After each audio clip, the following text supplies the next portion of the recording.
Hi అండి, welcome back to my channel. ఈరోజు జొన్న పిండితోని పరాటా అండి. స్నాక్గా అయినా బాగుంటుంది, టిఫిన్గా అయినా బాగుంటుంది. పిల్లలు చాలా ఇష్టంగా తింటారండి.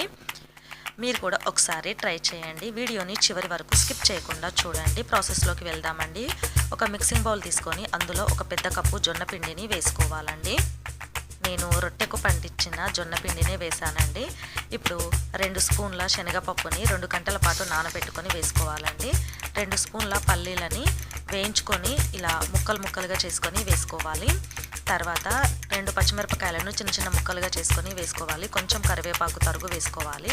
కొంచెం కొత్తిమీర తరుగు కూడా వేసుకోవాలండి, నేను వేయలేదు. తర్వాత ఒక ఉల్లిపాయను చిన్న చిన్న ముక్కలుగా చేసుకొని వేసుకోవాలి. టేస్ట్కు సరిపడా సాల్ట్ను వేసుకోవాలి. 1/2 టేబుల్ స్పూన్ పసుపును వేసుకోవాలి. 1 టేబుల్ స్పూన్ కారంని వేసుకోవాలండి. ఆల్రెడీ మనం పచ్చిమిరపకాయలు వేసాం కదా, కారం చూసి వేసుకోవాలి. 1/2 టేబుల్ స్పూను అల్లం వెల్లుల్లి పేస్టును వేసుకొని ఇవన్నీ పిండిలో మంచిగా కలిసేలాగా కలుపుకోవాలండి. ఇలా మంచిగా కలుపుకోవాలి. ఉల్లిపాయ ముక్కలని వేళ్ళతోని నలుపుతూ పిండిని కలుపుకోవాలండి. ఇప్పుడు వేడి నీళ్ళని వేసుకుంటూ కలుపుకోవాలండి. కొంచెం వేడి నీళ్ళని వేస్తూ కలుపుకోవాలండి జాగ్రత్తగా. ఇలా మంచిగా కలుపుకోవాలండి. చపాతీ పిండి కన్నా కాస్త సాఫ్ట్గా కలుపుకోవాలండి. ఇలా ఇప్పుడు మూత పెట్టి ఒక 10 నిమిషాలు పక్కన పెట్టుకోవాలండి. 10 నిమిషాల తర్వాత మూత తీసి మళ్ళీ ఒకసారి పిండినంతా కలుపుకోవాలండి.